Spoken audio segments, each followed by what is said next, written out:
¿Se puede demostrar científicamente la existencia de Dios? ¿Cómo se originó la vida? ¿Podemos saber si existe un Dios inteligente? Afrontemos el problema. ¿Es lógico creer en Dios? ¿Es Dios simplemente un mito? ¿Una invención surgida de la ignorancia y la superstición del pasado? Esto es lo que muchos suponen. Por mi parte, yo quería saber, y espero que usted también, apreciado lector. Puse en tela de juicio la existencia de Dios. También examiné la doctrina de la evolución. No me propuse desmentir ni la una ni la otra, pero sí investigué y examiné cuidadosamente los argumentos en pro y en contra, porque el saber que Dios existe o que no existe es precisamente el punto de partida para la adquisición de todo conocimiento. Es la base para el entendimiento. Para llevar a cabo esa investigación que inicié hace más de medio siglo, eliminé por completo todo prejuicio de mi mente. Fui en pos de la verdad, fuera esta o no lo que yo quería creer. Existen dos explicaciones para el origen del universo, de la vida y del hombre. Una es la creación, llevada a cabo por un Dios creador, y la otra es la teoría de la evolución. En los círculos intelectuales ha llegado a prevalecer la doctrina de la evolución. Esta última ha ganado aceptación general no solo entre científicos y educadores, sino que muchos que profesan el cristianismo la han aceptado, si bien únicamente en forma pasiva. Por otra parte, aunque son una minoría, todavía existen científicos, educadores, grupos religiosos fundamentalistas y grupos pertenecientes al judaísmo que se aferran a la creencia en la existencia de Dios. Muchos de los que creen en Dios, especialmente las personas que toman más o menos en serio la religión, simplemente suponen que Dios existe. ¿Por qué? Porque esta creencia les fue inculcada desde la niñez. Ha sido la creencia prevaleciente en el medio en el cual han vivido y de aquellos que influyeron en la formación de sus conceptos. Pero muy pocos de ellos han comprobado la existencia de Dios.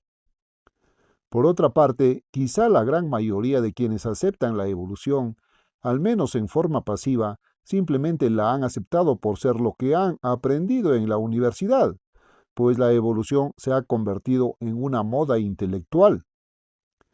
La creencia opuesta, la de una creación especial, no se enseña en la universidad y por lo general ni siquiera se le examina seriamente. Con demasiada frecuencia, los que apoyan la evolución hacen de ella un requisito previo para ser considerados como científicos o intelectuales. La han convertido en símbolo de una determinada categoría intelectual o académica. Para ellos, el dudar de esta hipótesis es un signo de ignorancia o bien de inferioridad intelectual. Todo esto nos muestra que, en general, la gente cree lo que cree simplemente porque así se le han enseñado o porque es lo aceptado en su medio social. La gente quiere pertenecer a un grupo, acepta lo que acepta el grupo. En general, cree lo que descuidadamente ha dado por hecho, sin examinarlo. También sabemos muy bien que las personas generalmente creen solo lo que están dispuestas a aceptar. En la mayoría de los casos, la gente no siente ninguna motivación por rechazar lo que se acepta en su medio social, cultural o geográfico. Como dijo un filósofo, la mayoría de los que se aferran a la teoría de la evolución lo hacen porque no quieren creer en Dios. El libro que afirma ser inspirado por Dios dice: los designios de la carne son enemistad contra Dios, porque no se sujetan a la ley de Dios ni tampoco pueden. Romanos 8:7. Todos los hechos, todos los razonamientos y todas las pruebas del mundo jamás inducirán a una persona a aceptar aquello contra lo cual tiene un prejuicio. Este se hiergue como una barrera que impide que la verdad entre en la mente. Al examinar los hechos me vi obligado a reconocer que no existe prueba alguna que respalde la teoría de la evolución. Es solo una teoría, una creencia, una fe sin pruebas. Y a pesar de esto, sus proponentes quieren difundirla en todo el mundo como si fuera un hecho comprobado. Hallé pruebas de la existencia del Dios creador. También hallé pruebas de que el libro llamado la Santa Biblia es en realidad la revelación inspirada de ese Dios, omniscio, que nos da la instrucción y los conocimientos básicos y esenciales, sin los cuales el hombre es incapaz de resolver sus problemas, evitar sus males o vivir en paz, felicidad, prosperidad universal y abundante bienestar. El hombre es la obra maestra de su Hacedor. La Biblia es el manual de instrucciones que nuestro Hacedor ha enviado con su producto. Un ateo me escribió lo siguiente: tenemos la historia de muchas religiones y muchos dioses. ¿Cuál de esos dioses pretende usted que es su Dios y cómo sabe que existe? Esta es una buena pregunta. Merece una respuesta. Sí, amigos míos, yo tengo un Dios. Los dioses de algunas naciones han sido esculpidos por la mano del hombre en madera, piedra o algún otro material ya existente. Los dioses de algunas religiones y de algunos individuos han sido producidos por la imaginación y por razonamientos humanos erróneos. Algunos han adorado el sol u otros objetos inanimados de la naturaleza. Todos estos dioses son cosas creadas. La mayoría han sido formados y diseñados por el hombre, y por tanto son inferiores a él. Pero aquel que creó, el que dio el ser a todo lo que existe, incluyendo todo aquello que es falsamente llamado Dios, el que creó toda la materia, la fuerza y la energía, quien creó y puso en vigor todas las leyes naturales, el que creó la vida y dotó, aparte de ella, de inteligencia, Él es Dios. Él es superior a cualquier otra cosa que llamen Dios. Él y únicamente Él es Dios. La creación es la prueba de Dios. Durante los 2 últimos siglos, entre los hombres que rechazan a Dios, se ha desarrollado una enfermedad mental que podemos llamar teofobia. Hace 200 años la enfermedad apareció bajo los nombres llamados de deísmo y racionalismo. Luego se disfrazó bajo el nombre de alta crítica. A medida que se desarrollaba esta pseudo-erudición, llegó a emplear títulos tan atractivos como progreso, desarrollo y evolución. Esto le ha parecido apetecible a la vanidad intelectual de un mundo que anda a tientas, espiritualmente en tinieblas, en una era de difusión masiva de conocimientos. La teoría de la evolución le proporcionó al ateo una explicación de la creación sin la necesidad de un creador. Sin embargo, este racionalismo equivocado nunca pudo explicar los orígenes de las cosas o de la vida. Hoy, los geólogos y los biólogos más imparciales confiesan que no saben cómo la vida pudo haber evolucionado a partir de la materia inanimada, pasando de las formas de vida simples a las complejas especies interdependientes que vemos a nuestro alrededor, hasta llegar finalmente al hombre. La teoría del uso y desuso de Lamarck, la selección natural de Darwin y otras teorías afines han sido ya superadas, y las mutaciones simplemente explican la presencia de variedades menos aptas para sobrevivir. Ahora bien, tratemos de limitarnos a los hechos. ¿Qué es lo que realmente ha determinado la ciencia? El descubrimiento y el estudio de la radiactividad durante los últimos 100 años ha demostrado que la materia no ha existido eternamente. La radiactividad se describe como un proceso de desintegración. La era atómica está abriendo nuevos campos a la investigación. Poco tiempo después de que Madame Curie descubrió el elemento radio en 1898, se descubrió que este material y los demás elementos radiactivos que hoy conocemos continuamente están emitiendo radiaciones. Observemos cuidadosamente lo que significa este hecho ya comprobado por la ciencia. El uranio es un elemento radiactivo más pesado que el radio. Su peso atómico es de 238,5. Al descomponerse, libera un átomo de helio, peso atómico de 4. Cuando esto se repite 3 veces, entonces la sustancia que queda es radio, cuyo peso atómico es de 226,4 aproximadamente. Así pues, el radio es simplemente el producto final del uranio, después de que éste ha liberado 3 átomos de helio. Luego continúa el proceso de desintegración en el radio, y el producto final de este proceso de desintegración radiactiva es el elemento plomo. Por supuesto, este proceso requiere muchísimo tiempo, Se calcula que el periodo del radio es de 1590 años y el del uranio es aún mayor. Yo mismo lo he visto en el cuarto oscuro de un laboratorio de rayos X. Se colocó una pequeña porción de radio sobre un espejo que estaba en el extremo de un tubo. Miré por el tubo a través de un lente de aumento y lo que vi parecía ser un cielo inmenso y negro, con miles de estrellas fugaces que de todas partes se lanzaban hacia mí. De hecho, lo que vi fueron las diminutas partículas emitidas por el radio, amplificadas para hacerlas visibles al ojo humano. Por lo tanto, sabemos que la materia no ha existido siempre.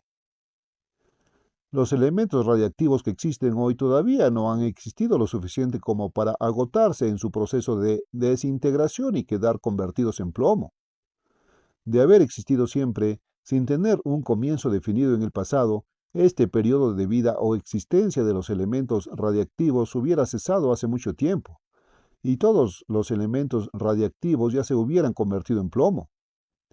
Puesto que estos elementos existen únicamente por un periodo definido, y puesto que aún hay uranio, radio, torio y otros elementos radiactivos en el mundo, los cuales aún no han existido ese número de años, tuvo que haber un tiempo en el pasado cuando estos elementos no existían. Aquí tenemos la prueba científica de que la materia no ha existido siempre. Hay elementos específicos que, en algún tiempo en el pasado remoto, no existían. Luego hubo un tiempo posteriormente cuando estos elementos vinieron a la existencia. La evolución generalmente postula que las cosas se desenvuelven gradualmente mediante el proceso natural y paulatino de evolución, que supuestamente aún observamos en el presente. Trate de imaginarse, lector, si le es posible, algo surgiendo de la nada gradualmente. ¿Acaso tiene sentido semejante idea? Yo creo que no. Al contrario, creo que si usted es sensato, tendrá que aceptar el hecho de una creación especial e instantánea, y que necesariamente algún poder o algún ser tuvo que llevar a cabo dicha creación. No hay efecto sin causa, y al aceptar el inevitable hecho, comprobado por los descubrimientos de la ciencia, de la existencia de esa gran primera causa, usted ha aceptado el hecho de la existencia y la preexistencia del Creador, Dios. ¿Qué decir de la presencia de la vida? ¿De dónde provino la primera forma de vida? La ciencia también ha hecho algunos descubrimientos al respecto. El más sabio de los antiguos no sabía lo que la ciencia moderna pone a nuestra disposición. En nuestra época se ha demostrado que la vida solamente proviene de la vida y que cada especie se reproduce únicamente según su especie. Génesis 1:25. Las obras de Tyndall y Pasteur en el campo de las bacterias y los protozoarios demostraron científicamente y de una vez por todas en el mundo microscópico lo que Reddy demostró anteriormente con respecto a organismos más grandes. Todos los avances recientes de la ciencia médica y quirúrgica en el tratamiento y la prevención de las enfermedades contagiosas se basan en esta gran verdad de la ley de la biogénesis. La vida únicamente puede provenir de vida preexistente. Ningún otro hecho de la ciencia ha quedado más firmemente demostrado. La vida no puede surgir de lo que no tiene vida. La ciencia no nos proporciona ni un ápice de verdad que explique la presencia de la vida en la Tierra por otro medio que no sea el de una creación especial, efecto de la primera y gran causa original, Dios, quien es vida y es la fuente de toda vida. Es absolutamente cierto ahora, por todo lo que la ciencia ha demostrado y conforme a todo lo que es racional, que se requirió una verdadera creación para producir vida de la materia inerte, lo orgánico de lo inorgánico.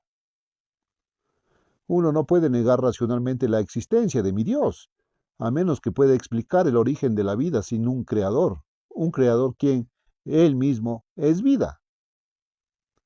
Así, el Creador empieza a ser revelado por la ciencia y por la razón como un Dios vivo, un Dios en quien hay vida y quien es el único que ha impartido vida a todos los seres que la poseen.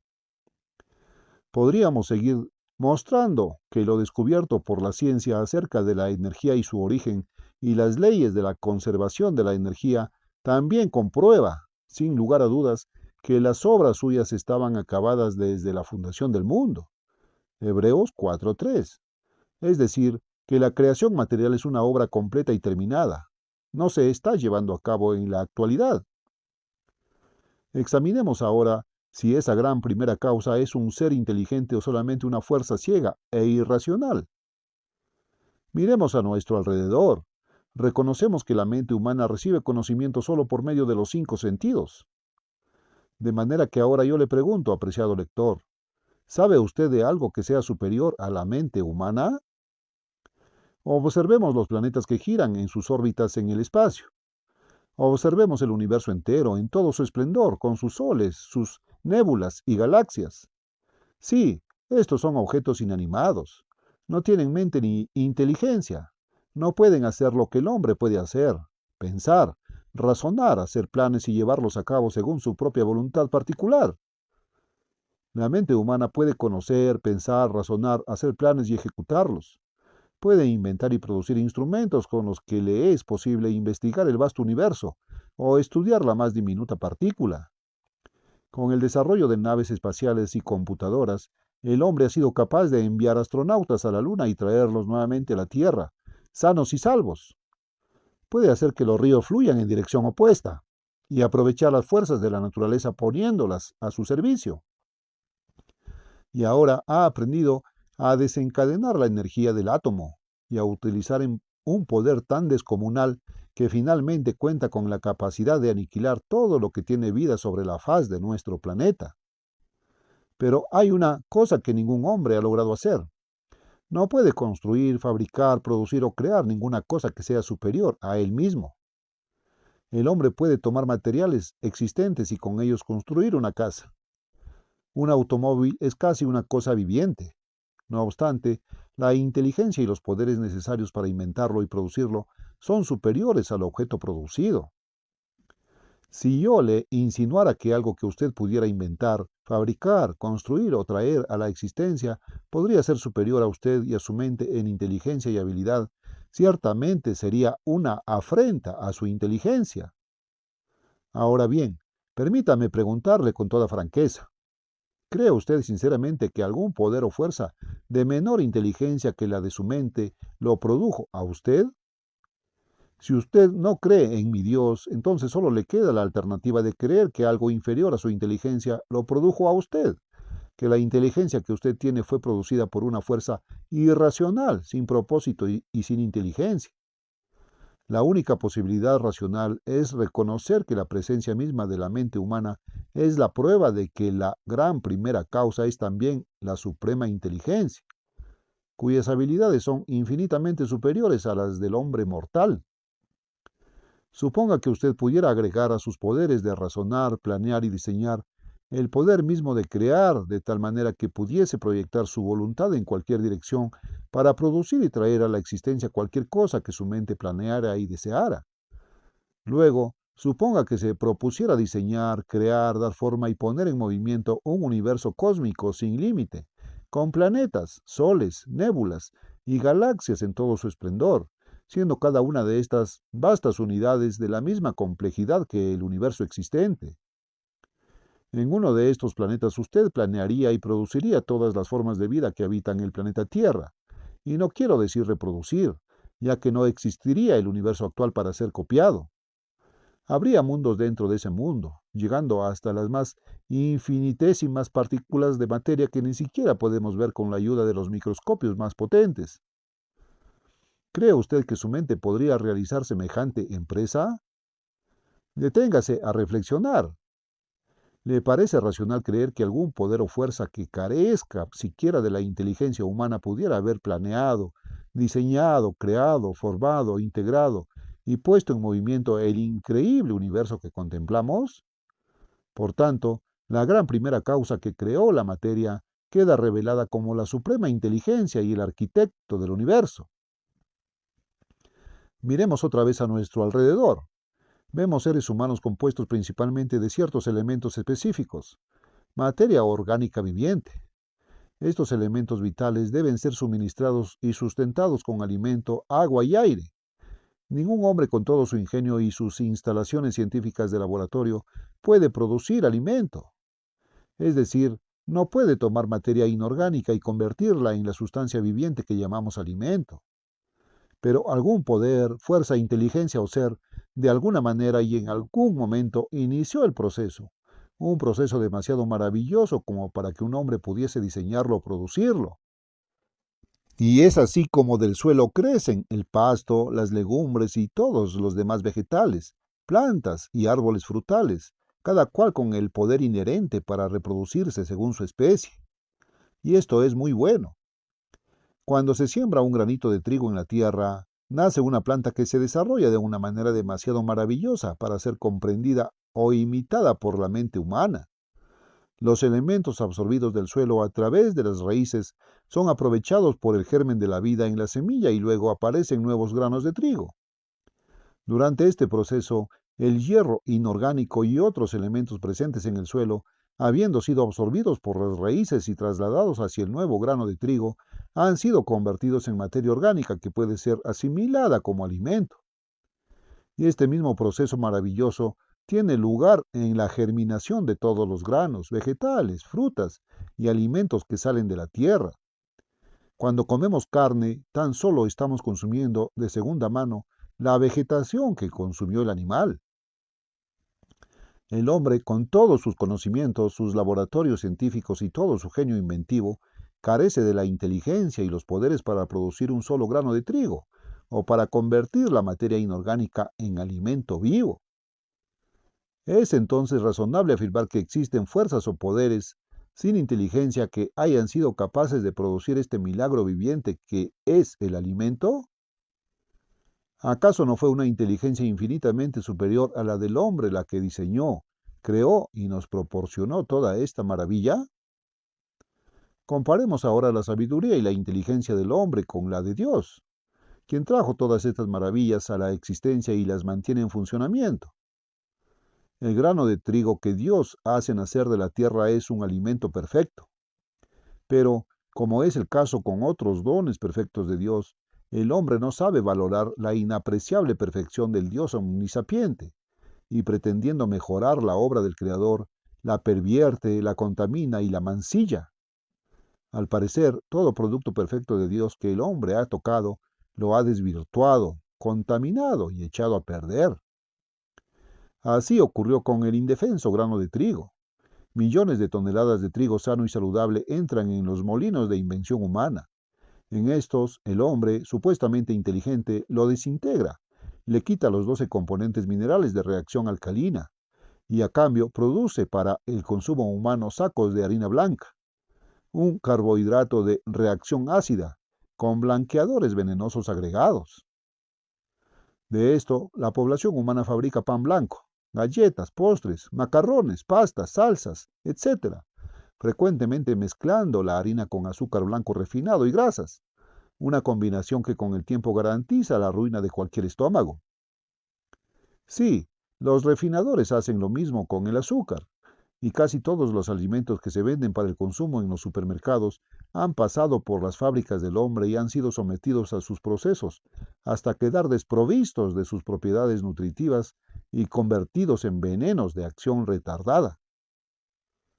Estos alimentos desvirtuados que el hombre ha pervertido, impulsado por el afán de lucro, han producido en los cuerpos humanos una serie de enfermedades y dolencias que nuestros antepasados de solo hace algunas generaciones nunca conocieron.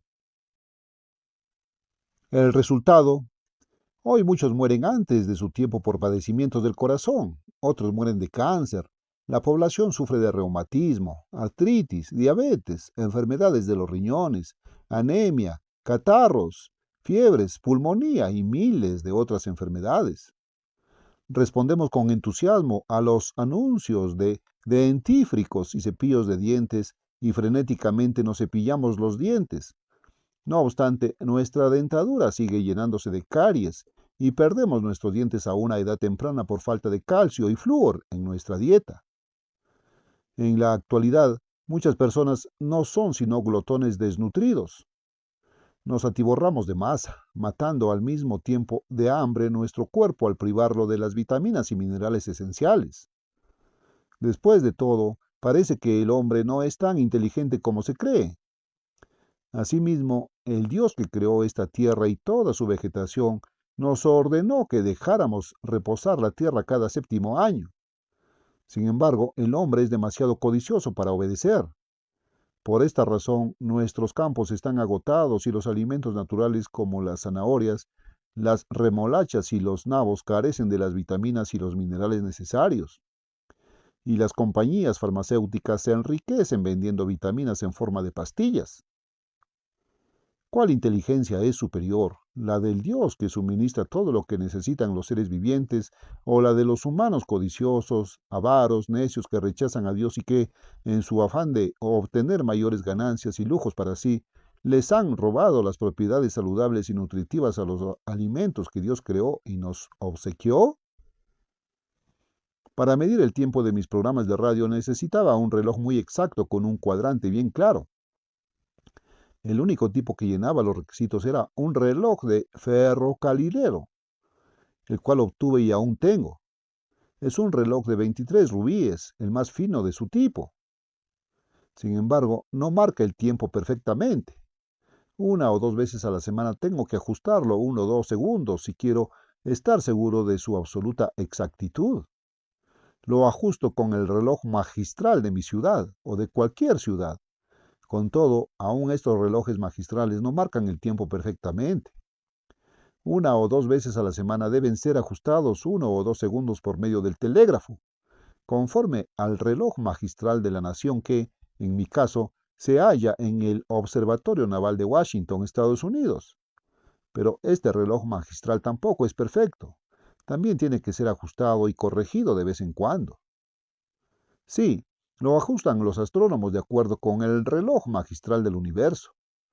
Allá en los cielos se encuentra el gran reloj magistral que jamás falla, que siempre está a tiempo, que nunca se atrasa ni se adelanta siquiera una fracción de segundo. Este reloj son los cuerpos celestes que recorren el espacio.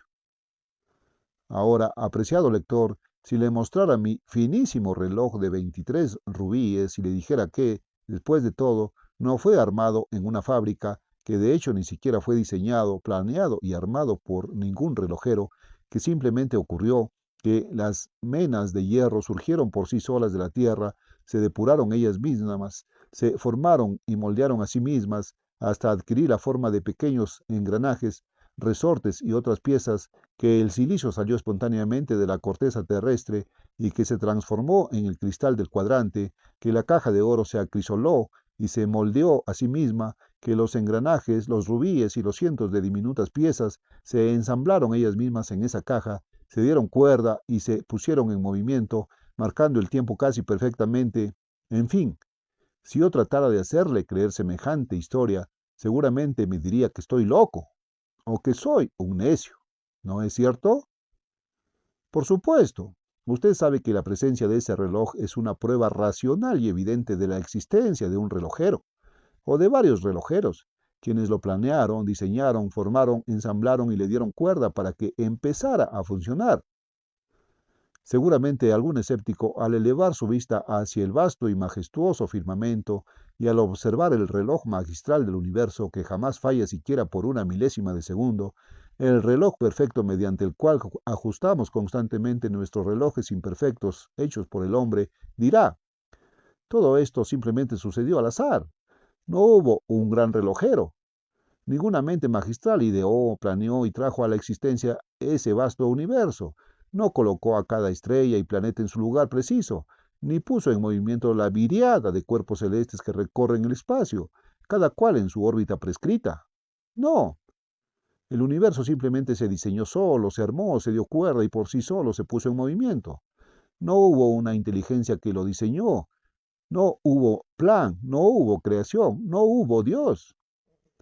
¿Puede alguien hacerme semejante afirmación?